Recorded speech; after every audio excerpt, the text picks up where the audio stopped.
Um, Yudy and Gayatri, most welcome to this program. It's really, for me, it's very special that you will talk about what are you going to talk, because it was the most special experience that I had in many years when I listened to you about this subject, about our history. So since this is our YAGYA program, of course, this is something that everyone in this session should listen. So I leave you with the mic, and I am sure you will. I'm not making questions. It was Moira who had to come at this point, but you know what to say. You have to tell us about our history from the experience you had in Pakistan, in Hyderabad and Karachi. So I leave you with the group, with the family, and most welcome and Shant. Thank you, Yolanda.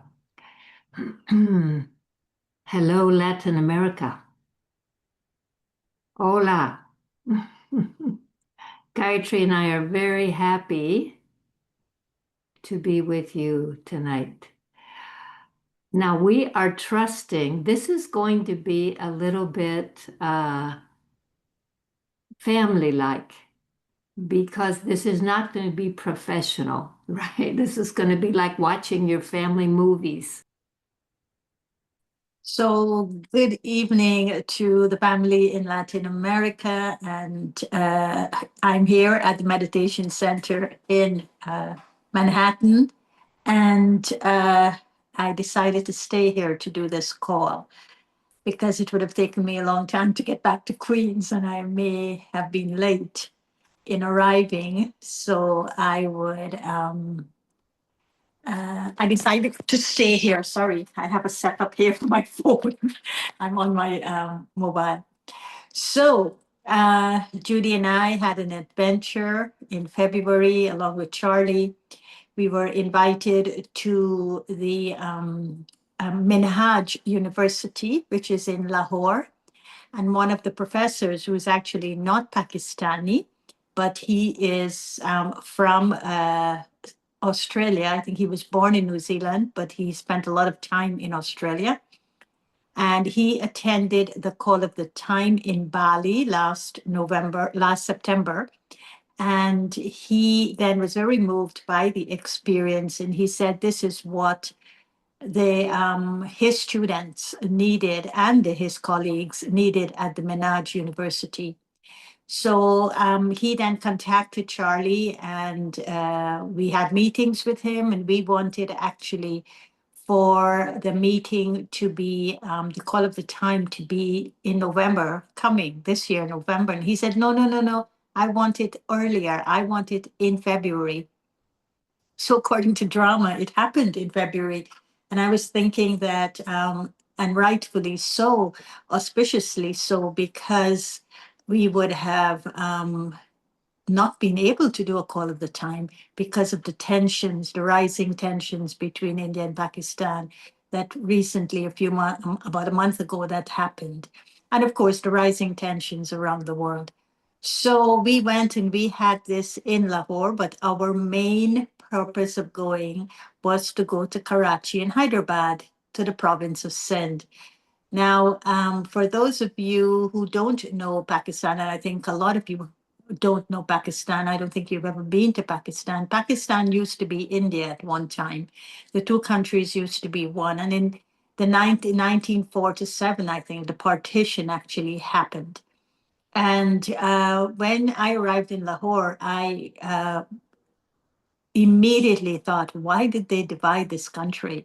It's like being in India, but it's like being in the Muslim parts of India, like in Ahmedabad, in Gujarat. That's anything in India with a BAD is a Muslim state, like Hyderabad, like Ahmedabad. And there are lots of Muslims in those states. So it's like being there. in India, in one of those Muslim states. So we were also another beautiful thing about being in Lahore, apart from doing the call of the time in at the Minhaj University, was the warmth with which the Pakistanis welcome us. Every Pakistani we met, I think, I wouldn't say there was one Pakistani that we met that didn't welcome us with a lot of warmth. And this was in Lahore, is about an hour flight away from Sindh, and it is in Western Punjab. It's where Islamabad is also there, and it is where Guru Nanak is buried. So Guru Nanak, that Baba talks about in the Murli a lot, you could see why he was talking about Guru Nanak a lot in the Murlis, because that province of Western Punjab is the place where a lot of Punjabis were, and it's Western Punjab. So they share the border between the Amritsar, which is where the Golden Temple is, and where Guru Nanak got his death place, they call it. So the closeness to India was very much there. And also the part of Lahore was where Sister Mohini was born. And there are two kind of tribes of Sindhis. One is called the Bhai Band community, which is Brahma Baba's community, and the business community. And one is called the Amil, which is Sister Mohini's, which means that community was more aspiring to education and careers, etc. So that's the backdrop of our visit to Pakistan. And then we left after the call of the time, which was highly successful in this beautiful place.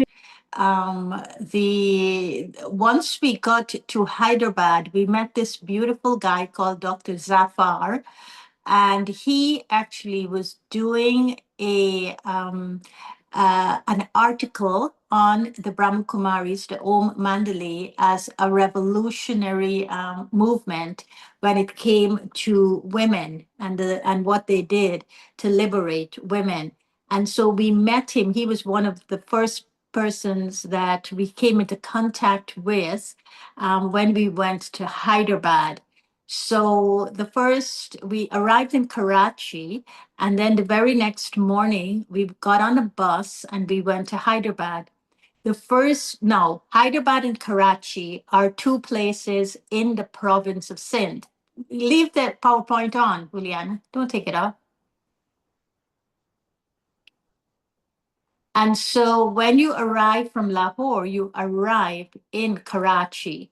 And then the next morning, we went on a bus to Hyderabad. So this Hyderabad is where the Om Mandali was.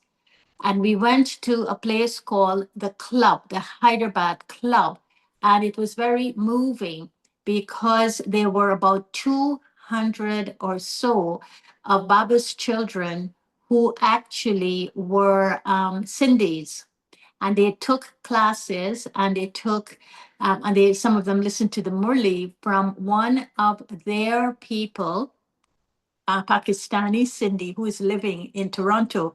So the Toronto Center helps to sustain these Brahmins and contact souls in Hyderabad. So we went to the Hyderabad Club, and we met with 200 of them, gave them a class, Tairaki. They were all very happy to see us. And then this brother, Dr. Zafar, came to meet us. And I think the whole presentation that we're going to be sharing with you today is actually seen through his eyes when he shared with us what he was intending to do. He did a few articles, I think, before, but this one in which he was saying that he wanted to research more the Om Mandali. And then Judy, of course, connected with him and kept in touch with him. So this presentation of our stay in Hyderabad and Karachi in particular is seen through our visit to Pakistan, but also through the actual research that is being done by Dr. Zafar. So over to you, Judy.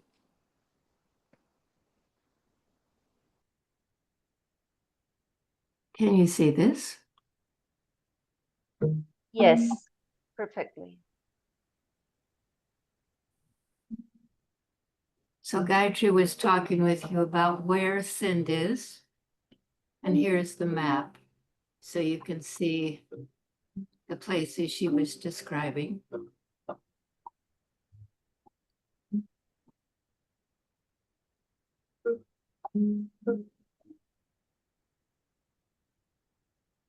So it started with the Call of the Time dialogue that we went because of that. And this is the place where the dialogue actually took place. This is called the Spiritual Center of the Menage University.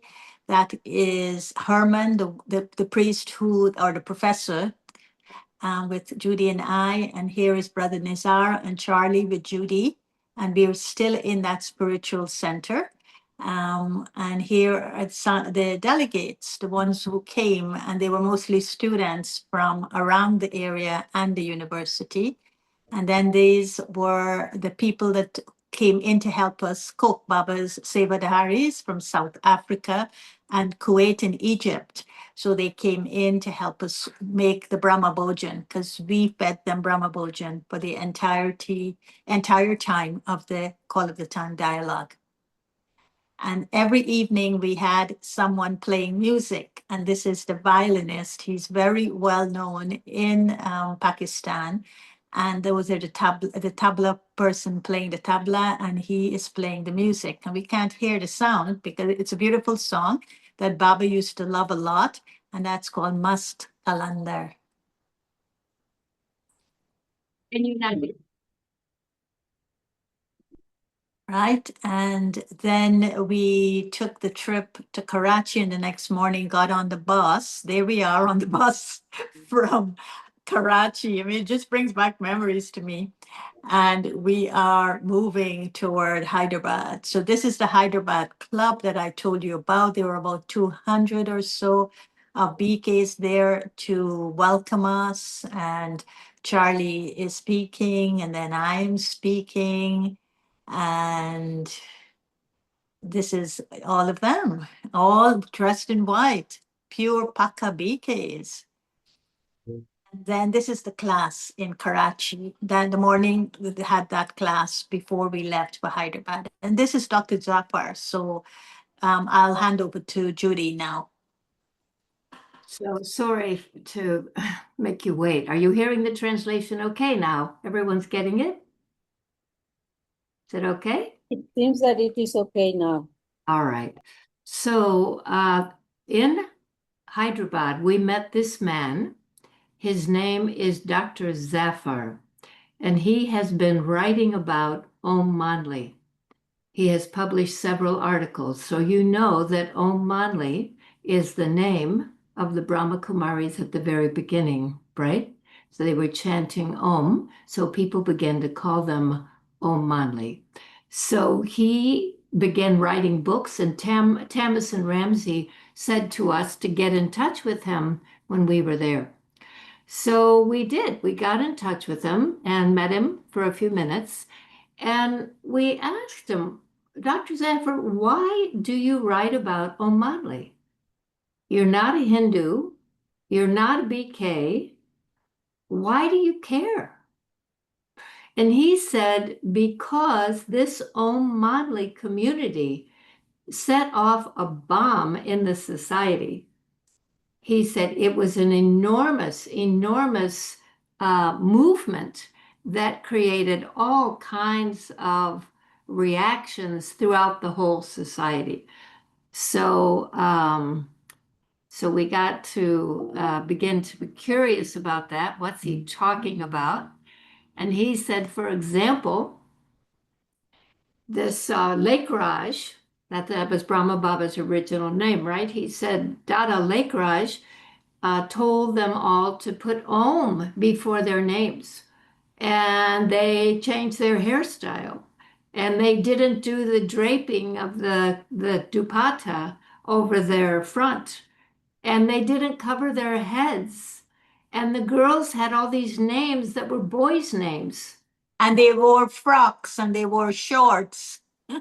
Yeah, they didn't wear the normal outfits that the women wore. So the society was saying, what is going on with these people?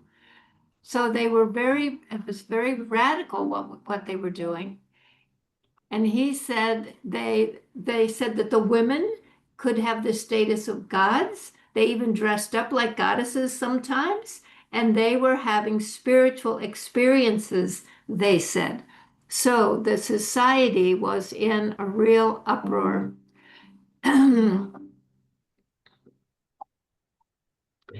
Now, we've just had Mama's Month.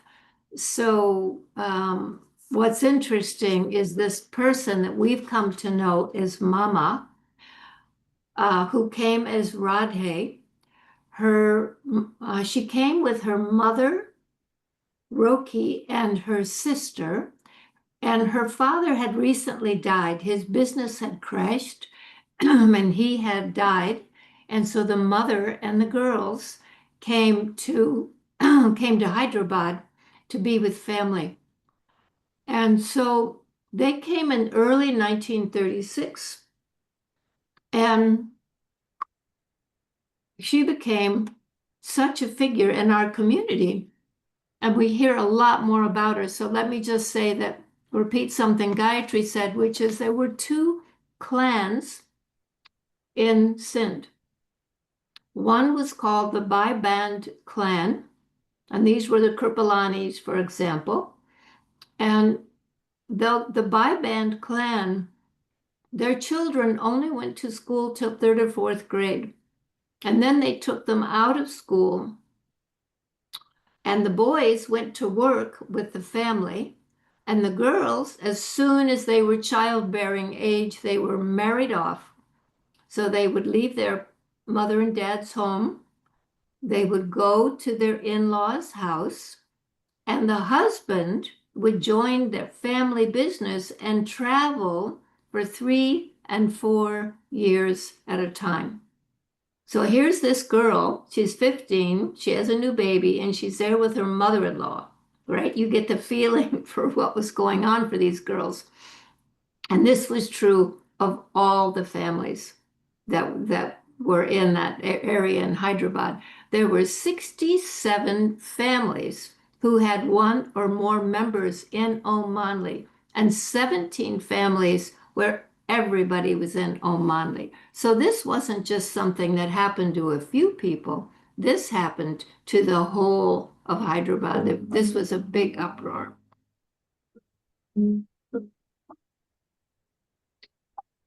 So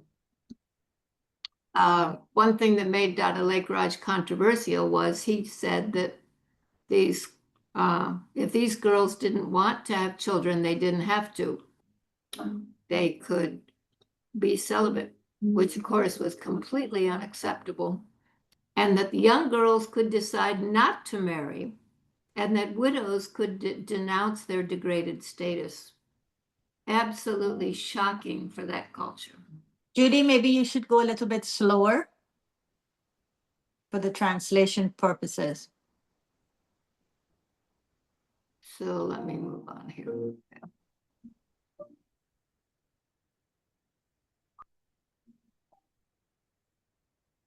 So let me talk a little bit about, I'm going to stop. Let me see what the next picture is here.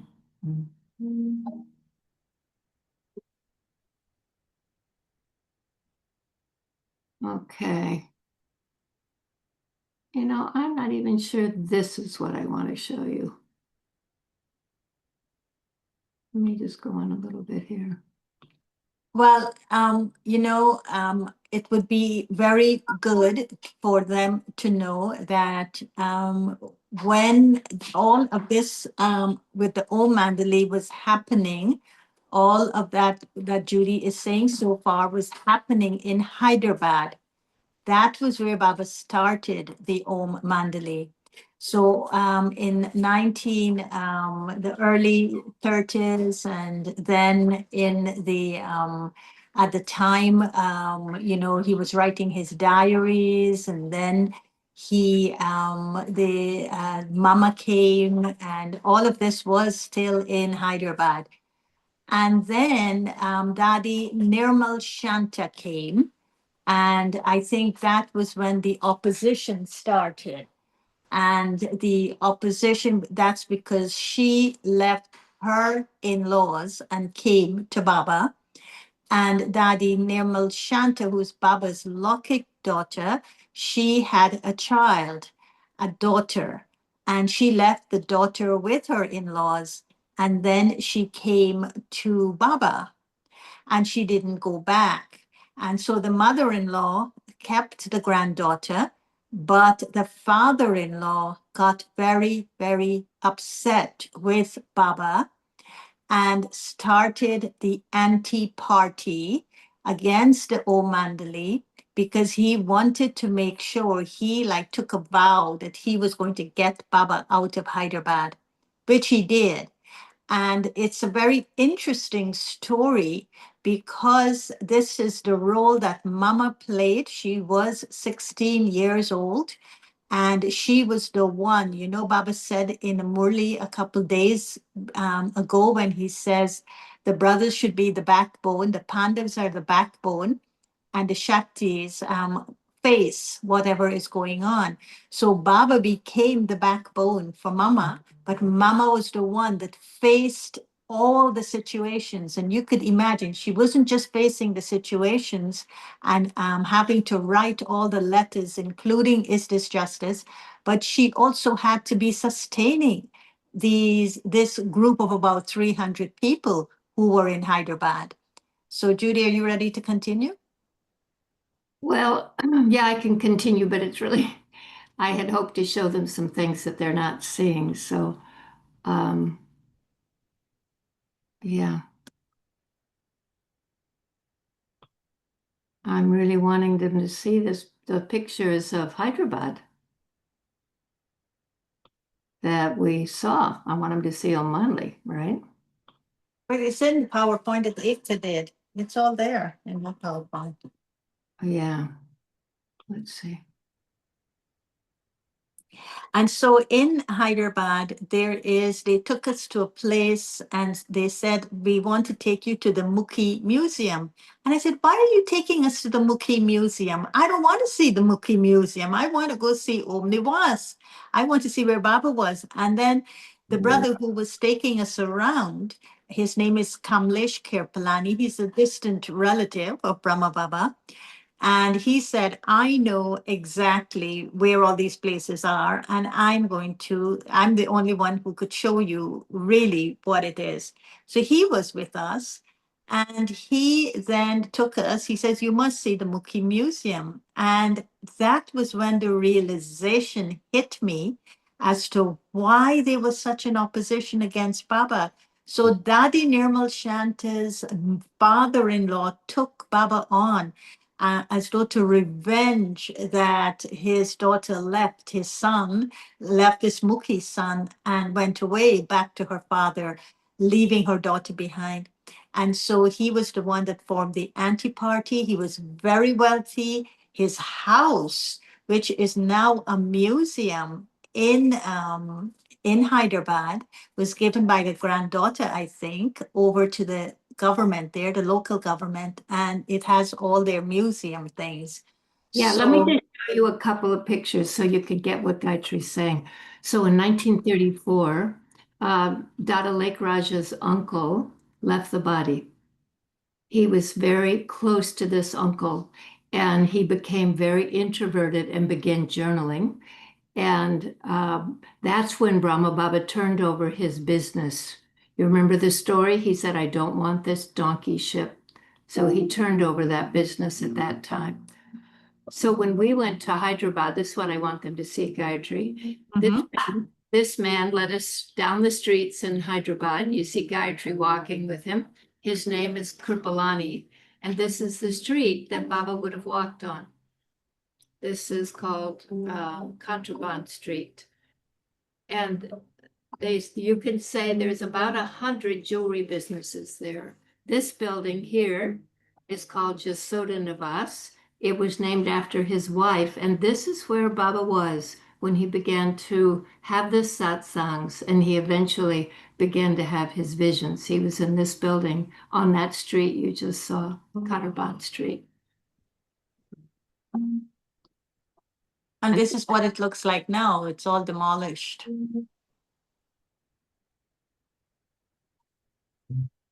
So in 1936, Radhe showed up early part of the year. She came with her mother. She looked like this. And Baba immediately knew that she was going to be very special. And so within months, as he was having these visions, he said, I have to leave. I have to go to Benares. And he put Mama in charge. So she was there. In 1937, he traveled to Kashmir, and he left her in charge. And while he was gone, the community grew to 500 people.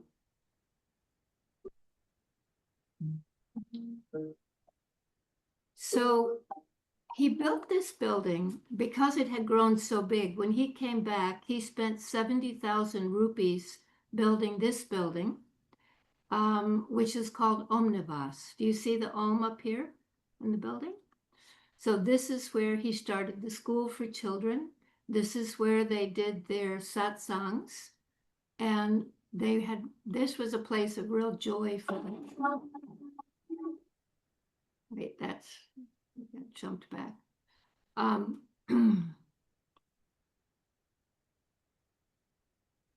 So these are the stairs. You've heard the story about his daughter-in-law following him up the stairs and finding him in the midst of this elevated experience. So what happened is they began to gather these women, these mothers and daughters began to come. They came in droves. They were ecstatic. They were having visions. They were seeing the golden age. They were seeing Krishna, and they were just on fire. But they left their homes. And as Gayatri told you, one of the people who left their home was Baba's daughter, Nirmal Shanta. And this is her father-in-law, Mukhi Mangaram. And when she left his son and went back to her father, he became infuriated, and he started what became the anti-party. So this was in 1938. And for the next year and a half, this is how wealthy this family was. This was the size of their homes. And for the next year and a half, he did everything in his power to destroy Om Manli. And it was Mama who defended Om Manli. So this man is the magistrate of Hyderabad. And he began writing letters saying that what they were doing, they had to appear before him. They had to come and explain themselves. Mama kept writing back and saying, come, investigate, come see what's going on here. He said, we don't need to investigate. We know what's going on there. So this went on between June and August of that year. Mama wrote 14 letters to this man. He wrote 14 letters back, and they were trying to shut Om Manli down.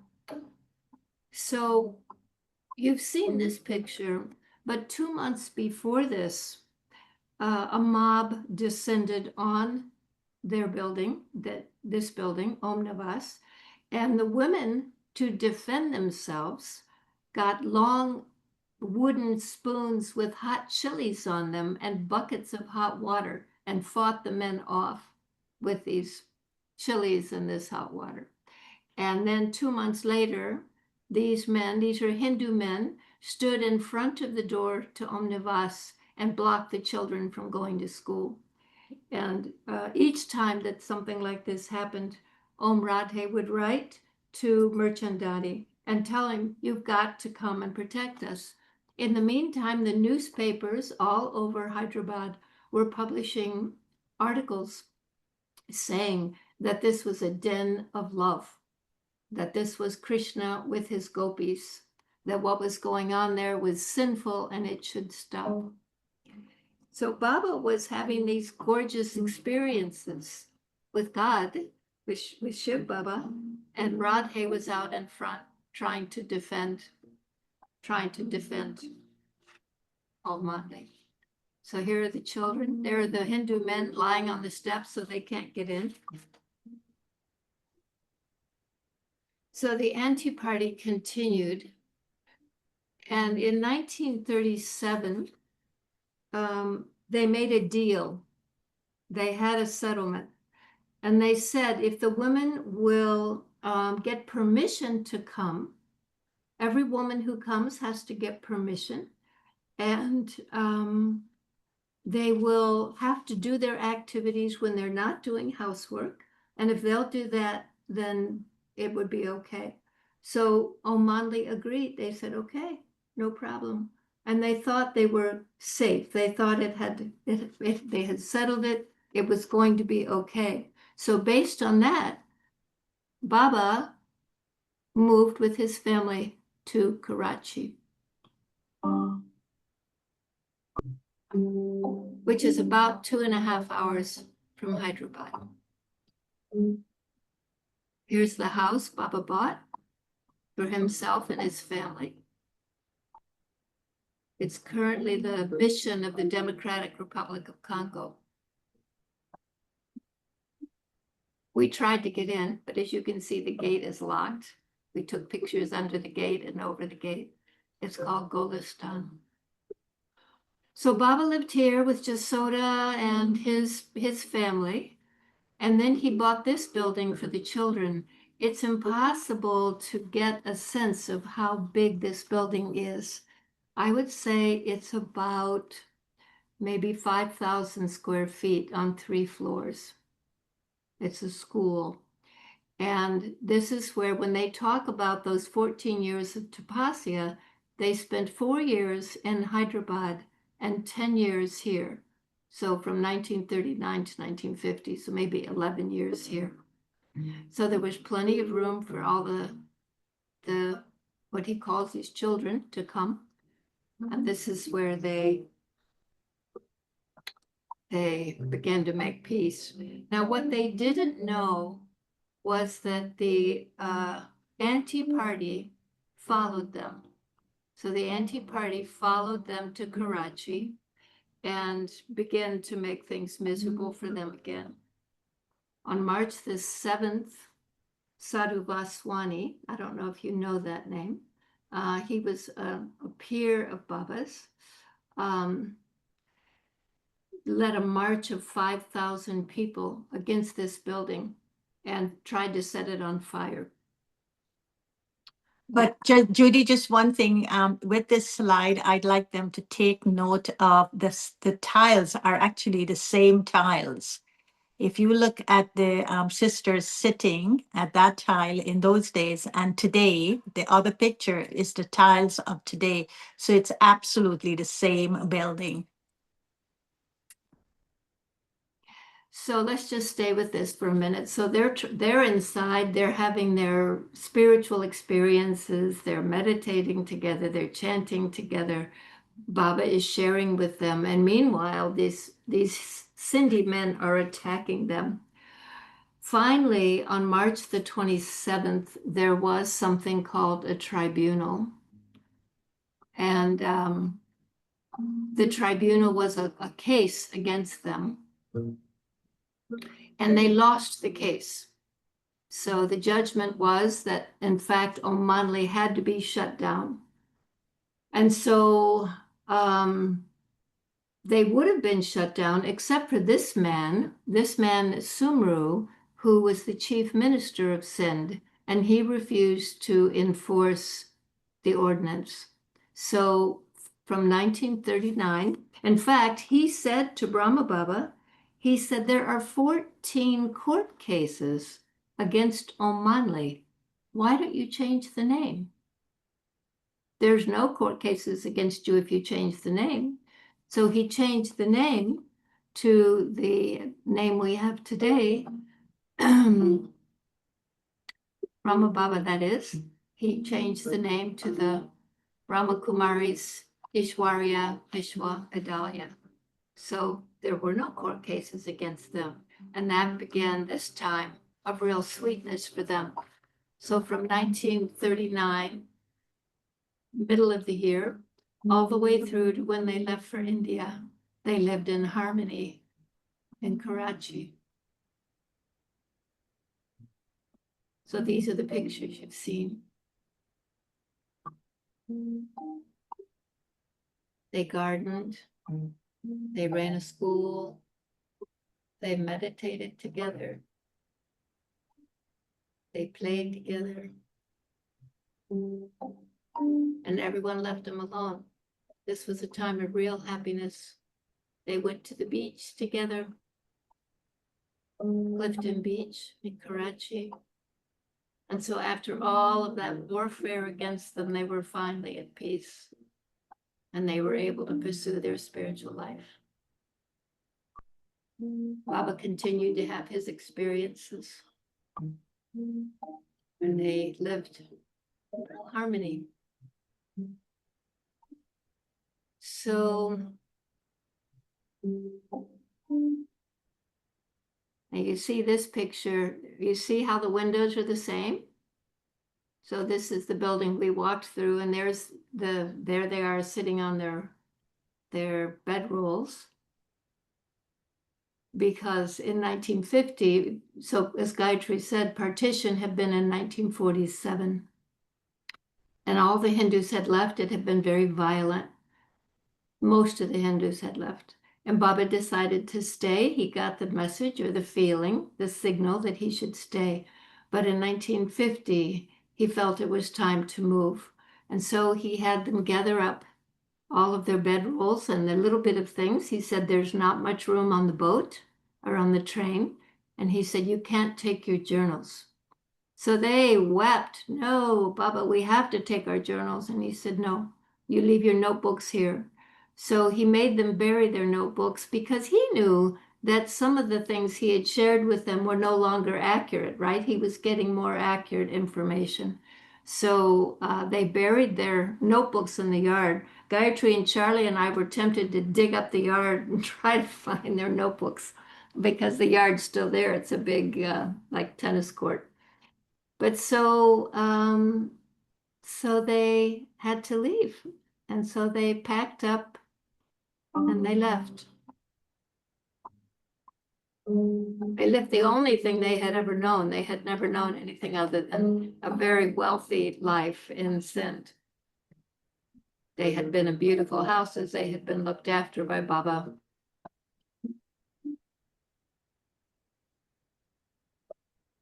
It's amazing how young Daddy Janki looked there. And yet she had a family before she came to Baba.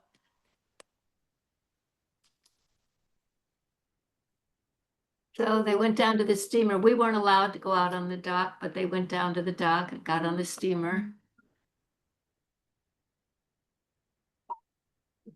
And they left everything that they do. And when they got to India, then they got on the train. So courageous, no? So courageous they were.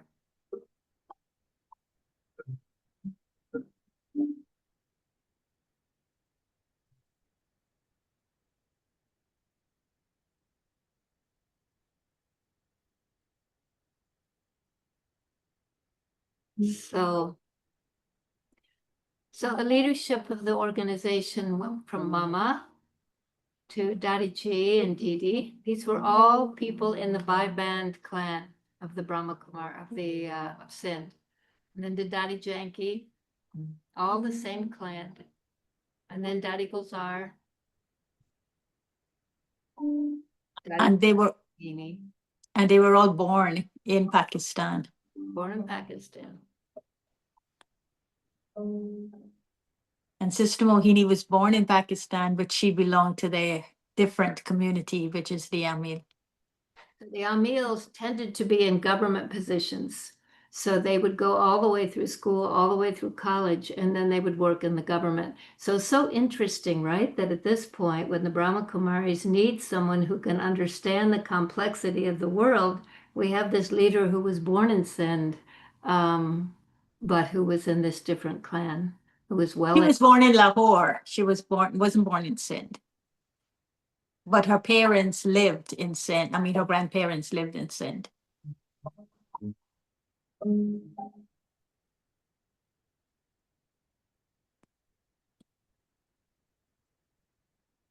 It's so interesting, right? This little tiny country, this little tiny province, and our whole story took place there.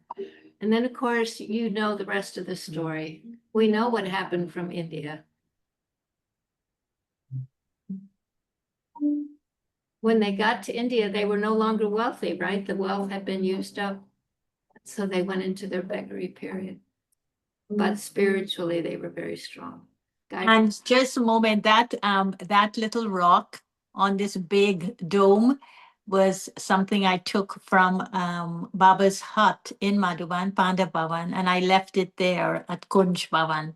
So I thought that it's something that connects the earth connected to the earth, the rock connected to the rock. So one day it will become one again.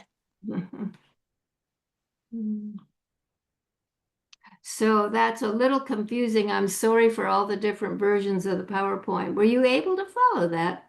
Could you understand the story? I think the important part of that is that this organization that's all about nonviolence and purity was born in a real revolution. You know, Brahma Baba wasn't meaning to be revolutionary, but what Shiv Baba told him to do was revolutionary. And those girls were absolutely courageous. They never lost their courage. They, even as little children, standing outside that building, when those men were telling them to leave the school, go home, go back home. Nope, we're not doing it. Because they knew they were having experiences. They were feeling the presence of God. They weren't going to go back to that. And the other thing was the reason that Zafar is so interested, Dr. Zafar is so interested, is that the women, he believes that it was the lot of the women, right? Because their lives were so crummy, right? Because they had to be married at 15 and live with their mother-in-laws and get no education. He thought that was why they didn't go back. But when we talked to him, I said, no, Zafar, they were having huge experiences of God and the Golden Age. So part of it was that they didn't want to go back to being in their in-laws' home and having no rights. But most of it was that Baba was with them. And they knew this was truth. They knew this was God, and they weren't going to give up on it. No matter how tiny they were, if they were 9 years old, Dadi Gulzar came when she was 8 or 9, they didn't care. They weren't going to go anywhere. So, you know, we met them as old women when we met them, and they didn't talk so much about this. They did a little bit. But when we went back, this Zafar is going through court records and he's going through old newspaper clippings, and he's telling a story that we never heard. So yes, what I'll do is I will send this last PowerPoint that we showed you to someone, whoever, Juliana or whoever, so you can take a look at it and maybe someone can explain in Spanish. And I will also send you a timeline that someone can translate for you, so you can see that from 1934, when Dada Lake Raj's uncle, who he loved, left the body, all the way through to 1950. What a story it was. And we're a part of that story. You know, this is our story. It's a really fabulous story. It's really, really wonderful. So I'll send this to whomever. I'll send it to you, Juliana, and you can share it. Juliana can translate it also. Okay, and then I'll send you the timeline so you can see what happened step by step because it's quite an amazing story. Yes, sure. Okay. So that means that it's incredible to think about that all the administrators of Brahma Kumaris were from Pakistan. Yeah. We have a lot to do with Pakistan, Yeah. as We is our history is from Pakistan. Yeah. It's That's why when incredible. Gayatri and I walked on that street, when the coach stopped and we got out and we started walking down that street, and we realized that this was where Brahma Baba walked every day, where Jasoda walked every day, where the children walked every day, where their homes were, where they did the satsangs. It was thrilling. You say, wow, it's probably for a Christian like going to Bethlehem and Jerusalem or something, right? You go, oh my gosh, here it is. But you get this sense of real sweetness. They're very sweet people. They were really lovely and warm. And of course, we were a big parade, right? Behind that man, that Kirpalani, we're walking along behind him and looking at the whole thing and just marveling that this was what had happened there. And I don't think they even have any idea. Most of the people in that town, that's why Dr. Zafar wants to write about it, because he can't believe that now the Brahma Kumaris are, what, 1.5 million, 8,000 centers, 120 countries, from this little tiny group of women who was fighting their way out to be able to go to a satsang. So it's That's an incredible. amazing story. Yeah, it's an amazing story. So I'll send you the PowerPoint and the timeline so you can get it in Spanish. Yeah, because this is like from a very restrictive society to the main spiritual institution in the world led by women. It's incredible. Yeah. Didn't Baba mention in today's Murli, he mentioned Omanli, no? I think so, yeah. Not by name, but he said I had these visions and all of that. Yeah. It's like they were so excited about what was happening that they just wanted these people to go away, right? They wanted these angry men and these upset people to just go away and leave them alone so they could have their glorious spiritual experiences. And eventually they did. Sister Genti says that man Sumru was the only non-Brit who ran a state, that he was so charismatic that they let him run Sindh. And he was the one who, when the whole craziness was over and the tribunal said, okay, they're guilty, he said, I'm not going to enforce it. And he said to Brahma Baba, change the name. Let this go. It was a good advice. Yeah, it was good advice. So, all right. Well, much love to all of you. We'll send this to Thank you very much. Thank you, Gayatri. It was. Thank you. This So is our story. We belong to this story, and this is something incredible. you belong to it. It's you. Each of us has a little part in this story, right? Yeah, of course. And some of us had to be in that group of 300. There's some of us who had to have been in that group and taken birth over here so we can do our seva. Yeah. So when you go to Pakistan, you'll probably feel like we did. You'll go, oh my You went for us. You went for us. God.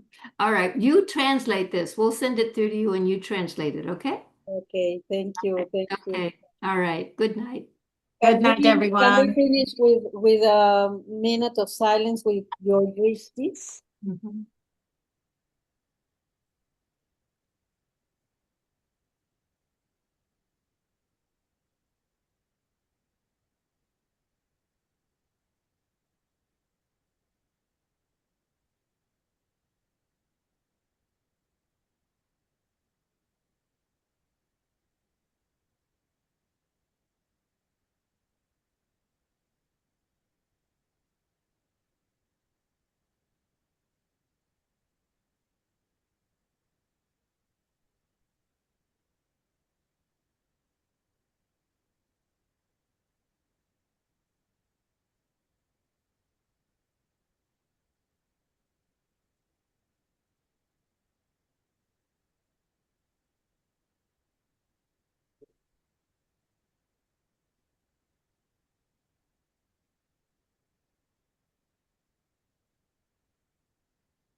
Thank you. Thank you. Om Shanti to Thank you, everyone. angels. Bye Thank you bye. so much. Bye. Bye, everyone. Gayatri. Bye. Bye.